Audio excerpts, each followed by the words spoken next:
ഓമൽ കൺമണിയിലേക്ക് എല്ലാവർക്കും സ്വാഗതം. ഞാനിവിടെ ഈർക്കൽ ആണ് എടുത്തു വെച്ചിട്ടുള്ളത്. ഇന്ന് ഈർക്കൽ കളിയാണ് നമ്മൾ പറയാൻ പോകുന്നത്. അപ്പോൾ ഈർക്കൽ കളി എന്ന് പറയുമ്പോൾ ഇപ്പോൾ ഞാനിവിടെ നോക്കുമ്പോൾ എനിക്ക് ഈർക്കലൊന്നും കിട്ടിയില്ല. അതുകൊണ്ട് ഞാൻ എന്താ ചെയ്തതെന്ന് വെച്ചാൽ നമ്മുടെ കയ്യിൽ വീട്ടിലൊക്കെ ഉള്ള ടൂത്ത് പിക്ക് ഇല്ലേ, ടൂത്ത് പിക്ക് എടുത്തിട്ടാണ് ഞാനിപ്പോൾ ഈർക്കലിന് പകരം യൂസ് ചെയ്തിരിക്കുന്നത്. ഇനിയിപ്പോൾ ഈ ഈർക്കൽ കളിക്ക് ശരിക്കും ആവശ്യമുള്ളത് എന്താണെന്ന് വെച്ചിട്ടുണ്ടെങ്കിൽ ഒരു വലിയ ഒരു ഈർക്കൽ ആവശ്യമുണ്ട്, അതേപോലെ ചെറിയ 10 ഈർക്കൽ. ഈ വലിയ ഈർക്കൽ കിട്ടാനായിട്ട് നമ്മൾ ടൂത്ത് പിക്ക് കൊണ്ട് കുറച്ച് ബുദ്ധിമുട്ടായിരിക്കും. അപ്പോൾ എന്താ ചെയ്തത് ഞാൻ വെച്ചിട്ടുണ്ടെങ്കിൽ ഒരു 4 ടൂത്ത് പിക്ക് ഞാൻ സെല്ലോ ടേപ്പ് യൂസ് ചെയ്തിട്ട് ഞാൻ ഒട്ടിച്ച് വെച്ചിരിക്കുകയാണ്. അപ്പോൾ ഇതുപോലത്തെ 4 എണ്ണം ഇങ്ങനെ എടുത്തിട്ട് ഞാനിങ്ങനെ 4 എണ്ണം ഒരുമിച്ച് ചേർത്ത് സെല്ലോ ടേപ്പ് കൊണ്ട് ചേർത്ത് 4 എണ്ണം സെല്ലോ ടേപ്പ് ചെയ്ത് കഴിയുമ്പോൾ ഇത്രയും വലുതായിട്ട് നിങ്ങൾക്ക് കിട്ടും. അപ്പോൾ വലിയ ഈർക്കലിക്ക് പകരം നിങ്ങളിത് യൂസ് ചെയ്താൽ മതി. എന്നിട്ട് 10 ചെറിയ ടൂത്ത് പിക്സ് എടുക്കുക.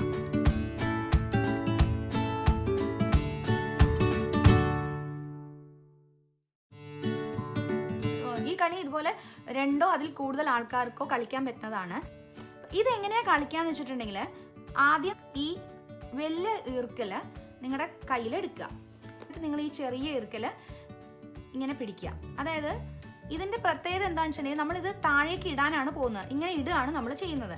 ഇങ്ങനെ ഇടുന്ന സമയത്ത് ഏതെങ്കിലും ഒരു ഈർക്കലെങ്കിലും ഈ വലിയ ഈർക്കലിൻ്റെ മുകളിൽ വീഴുന്ന സമയത്ത് ഇതിങ്ങനെ വീണിട്ട് ഇവിടെ ഇത്രയും ഇങ്ങനെ മാറി വീണ് കഴിഞ്ഞാൽ ഇതൊന്നും തൊട്ടിട്ടില്ലല്ലോ വലിയ ഈർക്കലില്ല.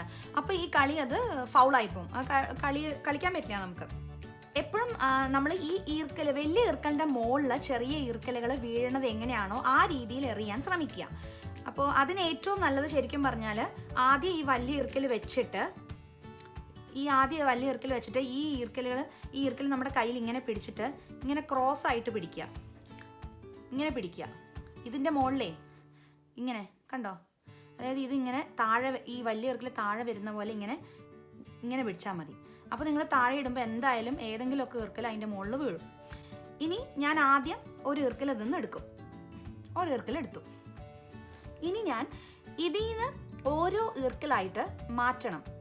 പക്ഷെ ഞാൻ മാറ്റുമ്പോൾ ശ്രദ്ധിക്കേണ്ട കാര്യം, ഞാൻ ഏത് ഈർക്കലാണോ അനക്കുന്നത് അതല്ലാതെ വേറെ ഒരു ഈർക്കലും അനങ്ങാൻ പാടില്ല. ഇപ്പോൾ ഞാൻ ഒരു എക്സാമ്പിളായിട്ട് കാണിച്ചു തരാം. ഇപ്പം ഞാൻ ഈ ഈർക്കലാണ് ഇന്ന് മാറ്റാൻ പോകുന്നതെങ്കിൽ ഈ ഈർക്കലുണ്ട് ഞാൻ ഇവിടെ ഇങ്ങനെ തട്ടും. അപ്പോൾ അത് പോയി, അതിവിടെ വന്ന് വീണു. അപ്പോൾ ഇതിങ്ങോട്ട് മാറ്റി വയ്ക്കാം. അപ്പോൾ അത് ഇവിടെ ഇതൊന്നും അനങ്ങിയില്ലല്ലോ. അപ്പോൾ എനിക്ക് ആ ഈർക്കൽ കിട്ടി. ഇനി ഇതാ നിങ്ങൾ നോക്കിയാൽ അറിയാം, ഇത് എനിക്ക് വേണമെങ്കിൽ എടുക്കാം.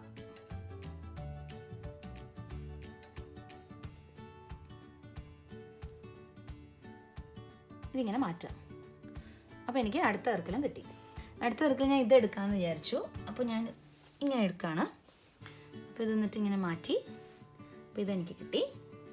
ഇനി ഞാൻ ഈ ഈർക്കൽ എടുക്കാൻ പോവാണ്.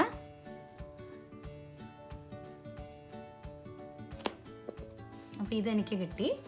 അപ്പോൾ ഇത് ഞാൻ മാറ്റി. ഇനി ഞാൻ ഇതിനെയാണ് എടുക്കാൻ പോകുന്നത്. ഇതിങ്ങനെ എടുത്ത് മാറ്റി.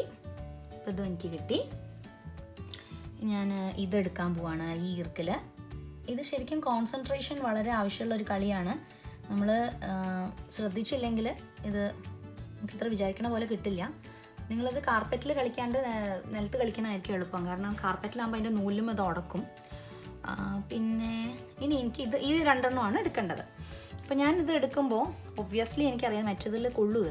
അപ്പോൾ ഞാനിത് ഇങ്ങനെ എടുക്കാൻ ശ്രമിക്കുകയാണ്. മറ്റത് അനങ്ങാതിരിക്കാൻ ഞാൻ ശ്രദ്ധിക്കും. പക്ഷേ അത് അനങ്ങി, ഈ ഈർക്കൽ അനങ്ങി. അപ്പോൾ എനിക്ക് ഇനി കളിക്കാൻ പറ്റില്ല, അത് അവസാനിച്ചു. എൻ്റെ ചാൻസ് നഷ്ടപ്പെട്ടു. ഞാനങ്ങനെ അടുത്ത ആൾക്ക് കൊടുക്കണം. ഇനിയിപ്പോൾ 2 പേരാ കളിക്കുക, അല്ലെങ്കിൽ അതിൽ കൂടുതൽ ആൾക്കാരെ കളിക്കുക എന്ന് പറഞ്ഞല്ലോ. അപ്പോൾ എൻ്റെ അവസരം കഴിഞ്ഞു. ഇനി അടുത്ത ആൾ കളിക്കും. അങ്ങനെ കളിച്ചുകൊണ്ടിരിക്കുന്ന സമയത്ത് ആരാണോ ഫുള്ളായിട്ട് ഇത് എടുക്കുന്നത്, അല്ലെങ്കിൽ ആരാണോ ഏറ്റവും കൂടുതൽ ഈർക്കൽ എടുക്കുന്നത്, അവരാണ് ഈ കളി ജയിക്കുന്നത്. കളിയുടെ കുറച്ച് റൂൾസ് മാത്രം കുറച്ചൊരു കൺഫ്യൂസിങ് അല്ല, അതൊന്ന് 2-3 പ്രാവശ്യം കളിക്കുമ്പോൾ ശരിയായിക്കോളും. പിന്നെ പറഞ്ഞ പോലെ ടൂത്ത് പിക്ക് വെച്ചിട്ട് കളിച്ചാൽ മതി. വളരെ ഈസി ആയിട്ടുള്ളൊരു കളിയാണ്. ഇതും പണ്ട് കാലത്ത് ആൾക്കാർ കളിച്ചുകൊണ്ടിരുന്ന ഒരു കളിയാണ്. എപ്പോൾ വേണമെങ്കിലും നിങ്ങൾക്ക് കളിക്കാൻ പറ്റുന്ന ഒരു കളിയുമാണ്. ഇഷ്ടമായിട്ടുണ്ടെങ്കിൽ ലൈക്ക് ചെയ്യുക, ഷെയർ ചെയ്യുക, സബ്സ്ക്രൈബ് ചെയ്യുക ചാനൽ. Okay, by.